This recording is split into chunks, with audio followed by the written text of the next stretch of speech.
Five, four, three, two, one.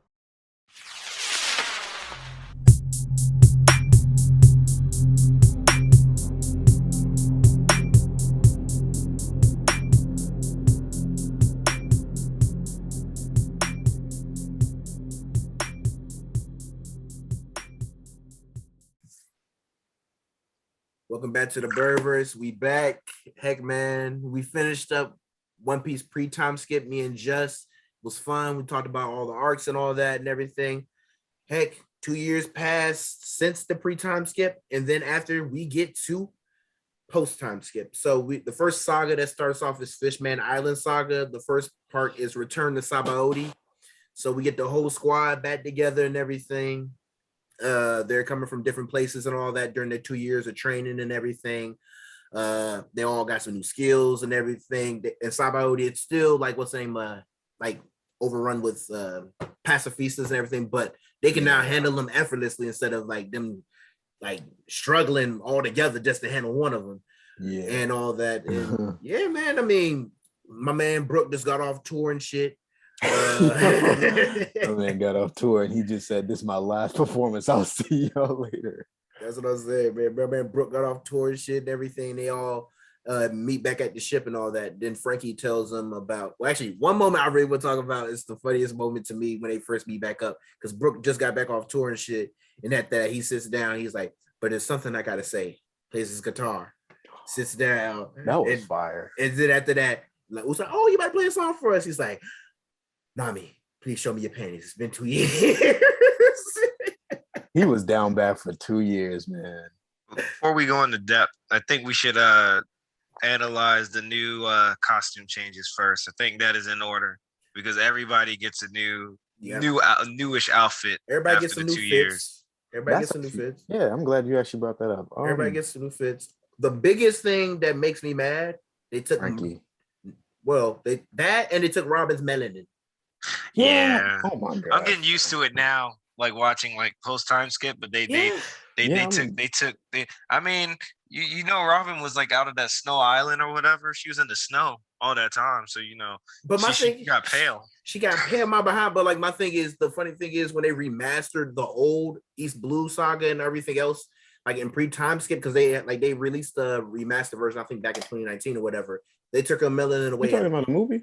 No, he's talking about the special where it like goes over I know what you're talking about. Luffy, like everybody's story, but it's like in a fast like format. Because originally, before I was gonna like when people were trying to get me in One Piece, they were like, you can literally just watch the specials and like be like caught up. And I was just like, I started watching one, and then they were like, no, you just got to watch it from scratch because there's a lot of stuff missing.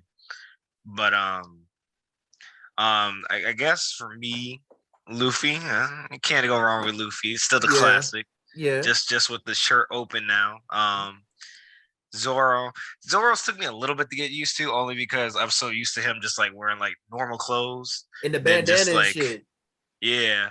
But like now he has like the samurai get up that I'm used to. Usopp got one of the biggest glow ups of anime history right now.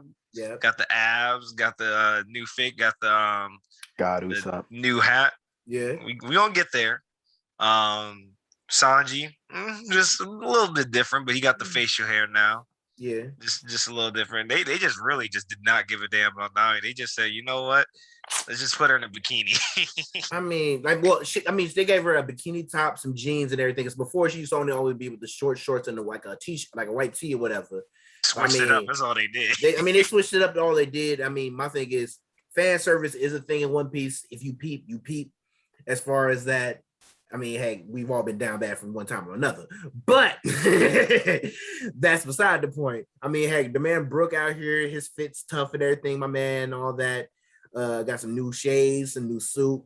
And then after that, Robin, even though the melanin was shot, she's still a good character. And then Chopper still looks more like about like adorable, but it's a little bit more. But we're gonna talk about this. We're gonna talk about Frankie. Oh my god, they butchered my boy, and like I will say, that Frankie's the only one that I disliked like heavily after the pre-time skip, but like after watching it, you kind of just get used to it, and you're just like, okay, this isn't that bad. But it's like at first glance, you're like, what you do? Why is my man so bulky, bro?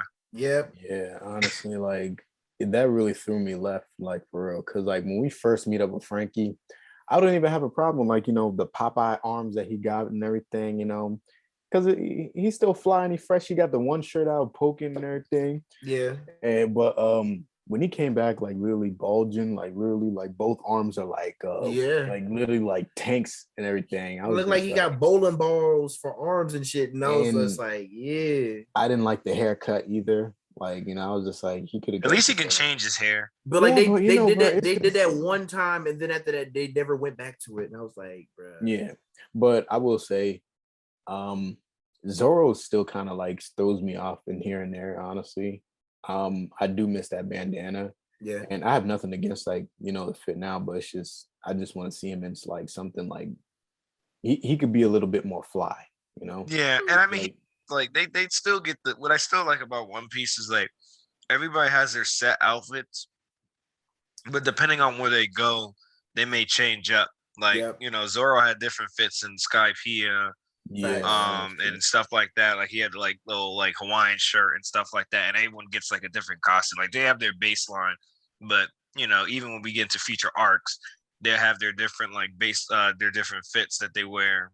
And all that moving forward. The only thing that threw me off heavily with Zoro was the eye, like him losing an eye, which is crazy. But I mean, he still brings out the bandana when it's time to get serious. When it's time to like mess things up, my man has pulled that out. But funny that you bring him up about the eye. I saw like a little tease today. I don't know if like towards the end of Wano, like because I haven't gotten fully all the way there. Can he be chastising me for that? I don't know if he opens that joint. So like the thing is with his eye, like they have a thing like it's been a thing from now on that like he has like the joint right there, the slash right there. We don't like for all intents and purposes right now, as far as canonically, we think it's gone, like it's been damaged or whatever, or he lost that eye or whatever. But the parallel, I've heard that the reason why they did that in post time skip because they wanted to make it more similar to how Rayleigh and Roger was, because Rayleigh had a slash on his eye. Mm-hmm. So that's the reason why, like, which is like there's a reason why like they tried to do that with Zoro. But that's possible. Just well, going back, unless you guys have anything about the designs, we can go into a little bit of the return to Sabaody, because that's gonna at least take a bit of a section to go through. So I guess I can my thoughts of everything, if that's cool. Go ahead about Sabaody, bro. For the most part, it was good. It was good. So like, I recently just got into One Piece, so I binged everything up into like this point, and I'm past this point now. But like, kind of watching it and thinking back to after they all come back together was just like really good to kind of see where everybody was doing in the 2 years, and just kind of seeing where everybody was, and excuse me, and just everybody reacting to each other, and like seeing them all together, because you kind of have to realize that we came out of a fact that shit was sad. We came out of shit was sad. Really we haven't really seen the group together since the end of them first going to Sabaody. Yeah, we had 2 full arcs with Luffy, which was development that he really needed, but we hadn't really seen everybody else outside of like in passing with their training and things like that. So just kind of seeing the whole group together and kind of seeing the dynamic is still there. And they're still the same Straw Hats that we know, just they've grown from what they are, but like they're still the characters that we know and love, and just seeing everybody come back together, I think is just a beautiful thing. And just seeing like what they did. So that's about most I can that I gotta say about that. It was like a very good reunion, and I like how everybody had their own thing, and especially at the very end, all the people that helped them end their journey also helped them escape at the very end, and just kind of seeing like all the friends and stuff that they made. Yeah, I just want to run off what you said, bro. How like they still have that dynamic there, man. That's one of the beautiful things about this crew, man, and just how like when they get together, like and they've showed it on so many different occasions, man. Like literally when they first even like were getting the crew together, I remember like Kenny, I remember when we were really like going in about Arlong Park. Yeah, man. When it was time to literally pull up to Arlong, and you had Luffy, the Usopp, Sanji, Zoro. They were already chilling there, sitting there, ready, like they knew what it was time to do, man. And I'm just sitting, I'm just like, this is like a goated moment, bro. And they do it so many times, man. They do it so many times. Like I remember the next time, I think after that was probably and Ennies. Intervene if you got Ennies. And then after that, it was literally Thriller Bark. Yeah. They did the same thing because they pulled up to Gecko, and then it was Kuma. And I was just like, yo, when they do this, and I like how they do it like here and there. Like they don't overdo it. But when they do it, bro, it's just like a moment of just like, this is the crew shit, bro. This is that crew shit. Yeah, man. I mean, it's amazing. It's like just seeing really everybody back together too. Yeah. You got to think, you know. I mean, it's been a while. It's two arcs. That we have not seen them together. It's two. Like, it's basically the same length of Water 7 and Ennie's Lobby. Yeah, because like, but the thing is, we didn't like after Sabaody, they weren't together because we had Amazon Lily, then we had Impel Down, then we had Marine Forward, then we had Post War Arc, then like what's saying after all those passed, we finally got them back together, even though Luffy has went through a shit ton of stuff and all that. And they even showed like pre-time skip as far as all of them getting the newsletter that, hey, Luffy has lost his brother and everything. You see like them feeling that shit for their mans and everything, and saying that like, we got to train hard. We got to do this. We got to go hard to go back and everything. And when they finally get back together, because like the funny thing is like they come back to this island, and that there's a fake Straw Hat gang, which like was stupid as fuck because you had some fake niggas saying about, I'm Luffy, man. I'm the son of I'm the son of Monkey D. Dragon and the grandson of Garp. I'm worth this much berries and everything. Then you had all these dirty people training to be Sanji, Zoro, and Nami. Shame on Chopper for getting confused. Oh my god. Shame on Chopper. I know he's a kid. I don't blame him because he's still just a child. He's still the youngest member of the Straw Hats, like by trade. But I think the coolest thing is when you knew they were back. Yeah, when they sent that past Fista and Luffy, they shot the laser beam. That man didn't even. That man like dodged them both. He was like, "All right, let's get this over with." One of the most fire parts was just like literally like when Zoro's appearance comes, and then like the sliced up ships come out of the water and everything, and they were just like, he sliced up all the ships and everything. I was just like, yo, we know who did that, man. I was just like, this man Zoro, he wasn't like playing around during like the the skip or nothing like that. Train with Mihawk like that. Mihawk don't play that bullshit. We got him and the baboons. Like, we gotta get you right. The baboons, stupid. Baboons, for real. They copied they copied Mihawk and Zoro. Yeah. I was like, yo, what? Man, come on. Definitely, like their training arcs and kind of seeing them. So it was really good to see them all, and then obviously we get information. Obviously, the biggest thing I think Kenny was about to mention was Kuma actually protecting the ship from everybody with the raiders. I forget what they're called, but protecting the ship with the raiders before Frankie and them got back, to make sure no one messed with the ship over those 2 years. And that was the last command until Kuma got fully taken over.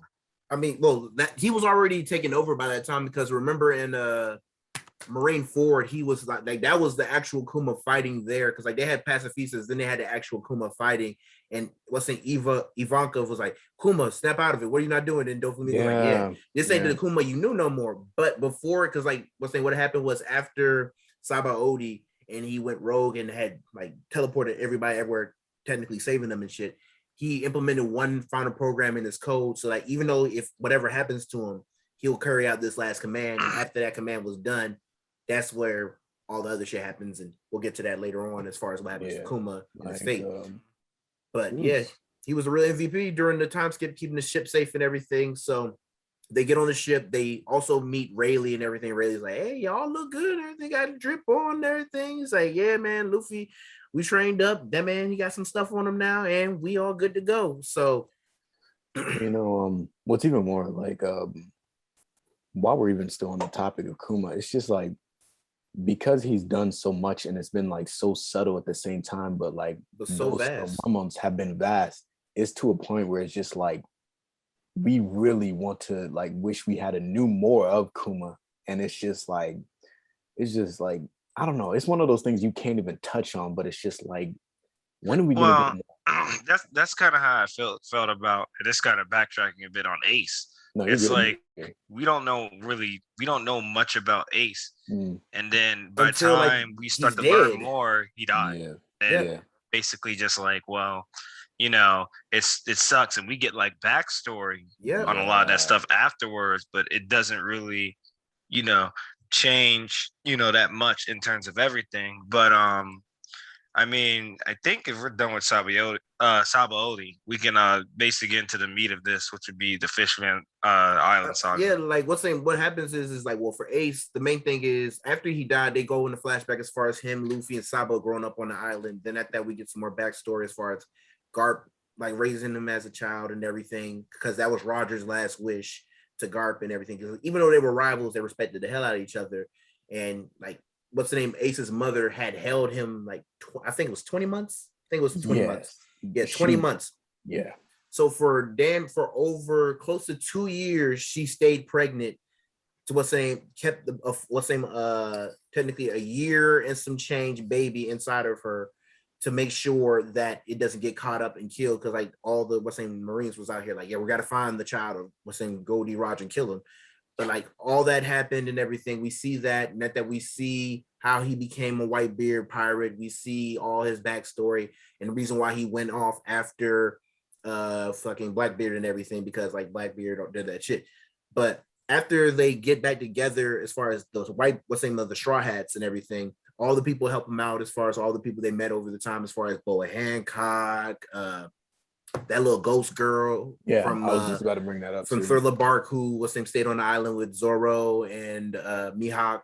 And then after that, they all helped them escape and everything. It's like, yeah, our next stop is Fishman Island. So they tried to plot a course and everything, and that was able to get underwater and everything, and then get attacked by a big ass Kraken and shit.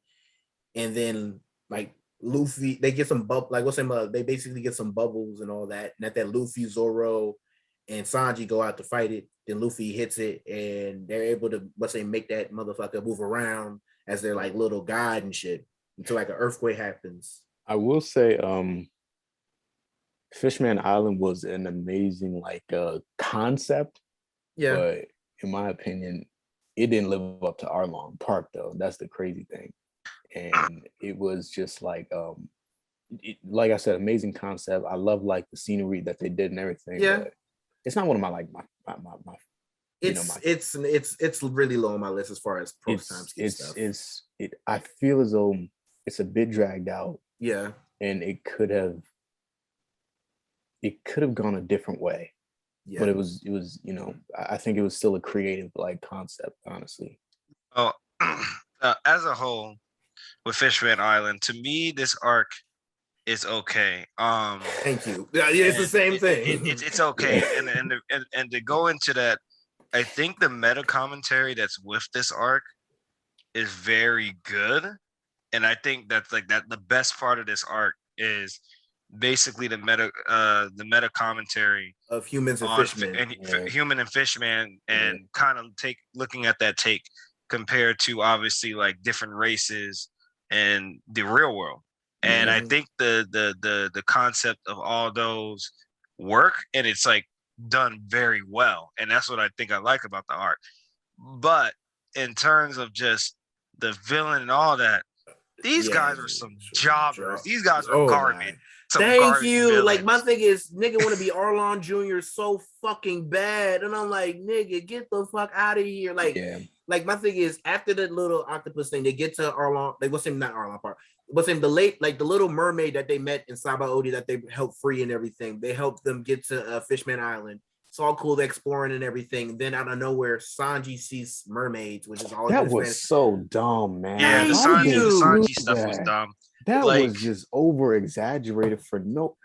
like it's I don't even mean to it's a running joke that all anime characters, when they see a hot girl or whatever, or she does something like sexy or kinky or whatever, like they have a nose. But they were trying to do that because he hadn't seen like what's his face in like real women in a while, because like what's the name, he had stayed on Ivanka Island with what's the name, with niggas dressed like females and everything. But yeah, it was just like but I will also say this though, like I did enjoy the backstory of like the Sun Pirates though. That was that was very like I was okay with seeing that about Jinbei and all that.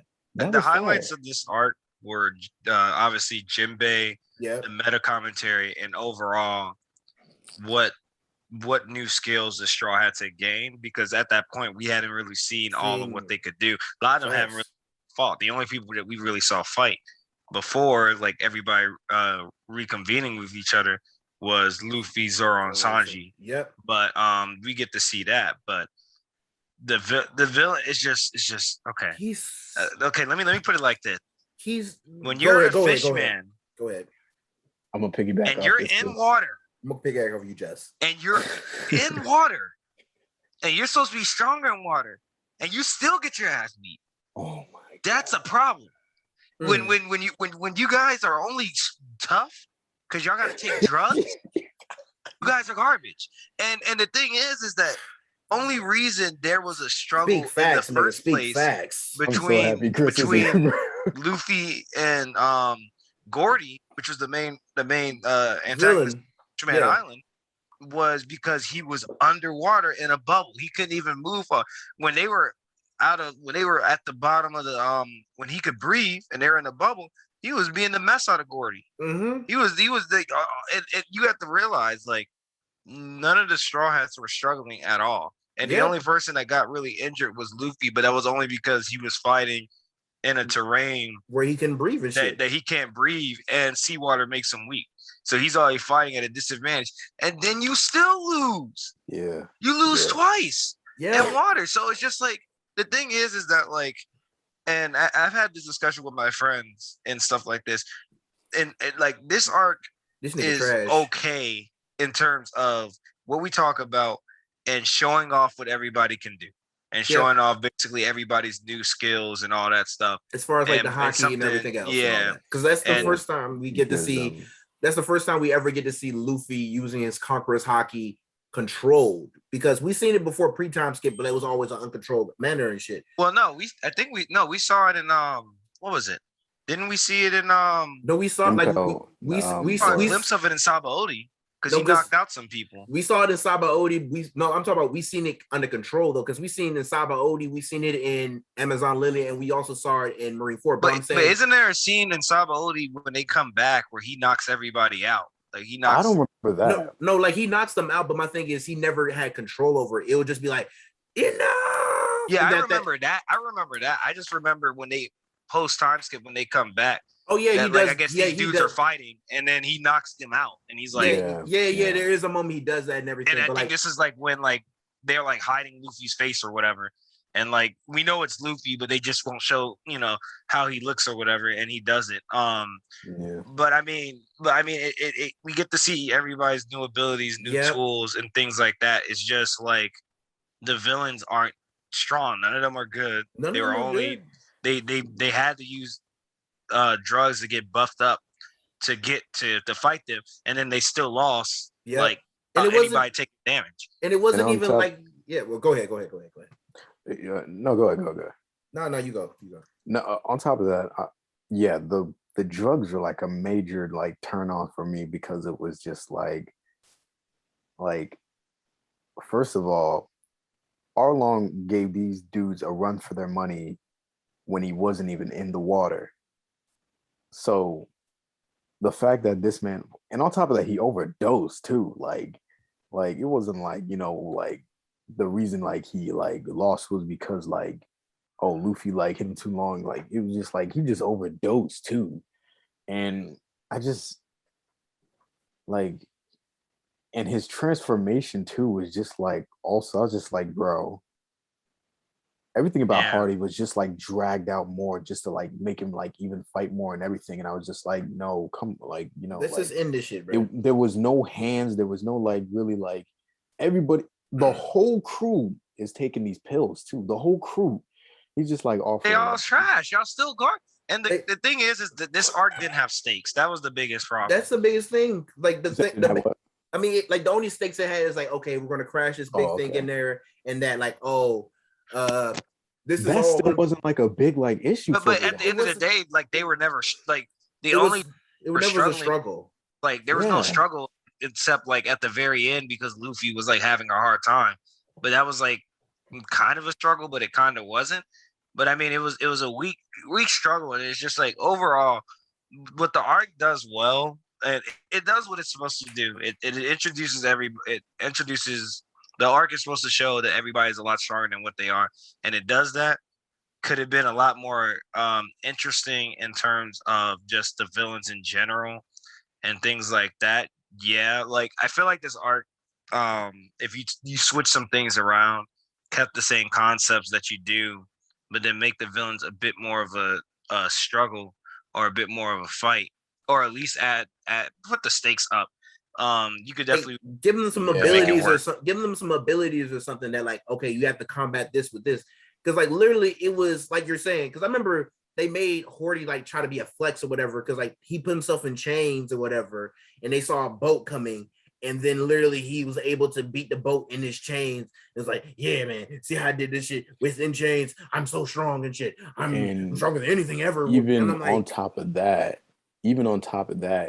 as like the threat of Hardy went away and Luffy trying to destroy that whole big ship and everything. Yeah. I'm sitting there because I'm pretty sure like what that shit falling and him hitting it was like almost 2.5 episodes. And I'm sitting there, I was just like, yo, when's it gonna stop? That's what I'm saying. When's it gonna stop? Just for like, because like the princess is revealed to have like a different, like what's name, the voice of all hockey and everything, which is like, I mean, Luffy can hear it too, but basically she has the power to call them so she can control like the Sea Kings, right? the Sea Kings, which is like you had different versions, not just like the original eel motherfucker. You got like lions and bears and zebras and shit, Sea Kings and all that, and they hold the ship back, and then boom, we're all good. The arc's over. It's a sea bear attack. It's a sea bear attack. The biggest takeaway that we get at the very end, and it sets up that people kind of were probably, I'm assuming when this came out after Marineford was probably going to happen, that Jinbei will be returning and join the Straw Hat Pirates, but he has to take care of some unfinished business. Yeah, like that's literally what happens in this arc is like at the end of what's the name is like, yeah, you talked to him and everything, he left. And that they helped them escape, and that he helps out here in this arc and everything. It's all cool. He's like, hey, when you gonna join my crew? It's like, hey man, I got stuff to take care of. I'll be back. I'll let you know. All cool. But what's the name? Man. But yeah, the man Jinbei that's the MVP right there. I mean, that's like one of my like low-key favorite characters. Man. I think one part we should hit on, which I think was really good, was the conversation between Jinbei and Nami. Yeah. In terms of like, and that was probably one of the highlights of the arc. More so like Jinbei kind of knew that Arlong was kind of like jacked up and all that. And he could have like probably put a stop to him. And what are you talking about? Like, so remember there's the scene when they're like at the bottom I think at the mermaid's mother's burial site. They were going there to going like over the flashback of like how Horty was like supposed to be a top ranking like soldier and shit, and that he had betrayed and killed some people and all that other stuff, but like it went like under the wraps and he blamed it on humans, which is like okay. And that's what it's basically the story of the Sun Pirates. Jinbei tells Nami the story of the Sun Pirates, and then basically apologized, and he's like, you know, if you need to kill me or whatever, that's fine, because it's my fault that Arlong, put so much distress on you. Yeah.